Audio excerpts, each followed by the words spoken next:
Monsieur le ministre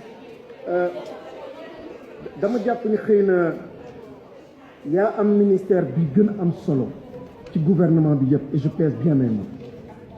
Monsieur le ministre dañu nekk ci situation bu doy waar. Nos familles sont agressées, notre culture agressée, nos valeurs agressées. Nit du yàpp ak deret, nit du alal, nit valeur la, nit gis-gis la, nit idéal. Or à ce niveau vous avez un instrument puissant. Or li ma dégg ci budget bi jusqu'ici quand on parle de culture, j'ai l'impression qu'on a des rapports de contemplation, des rapports festifs, des rapports qui ne sont pas des rapports stratégiques avec la culture. Or la culture devrait être un instrument de transformation.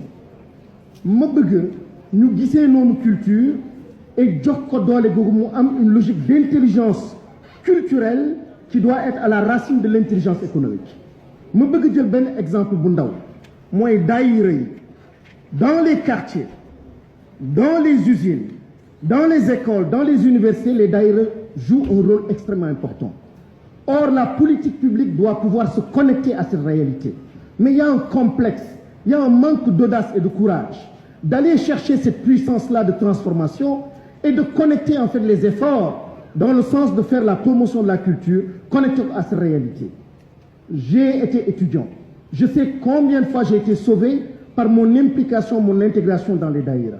Je conseille à mes enfants, fépp fu ñu mën a nekk ci àdduna mu nekk daïra chrétien, mu nekk daïra tijaan, mu nekk daïra murit, ñu bokk ci parce que ce sont des garde-fous. Or, de façon intuitive, gis naa ni képp koo xam ne jaar nga ci daïra am na loo xam ne yàlla da la ciy musal ci wàllu yàqu, ci wàllu réer, ainsi de suite. Et quand on voit les Chinois avec les centres Confucius un peu partout, dama bëgg ñu am courage aussi un peu partout dans nos quartiers, dans nos universités, ñu jéem a modéliser en fait ces daïras-là mu nekk des centres, mais des centres en fait pour rendre un service à la communauté.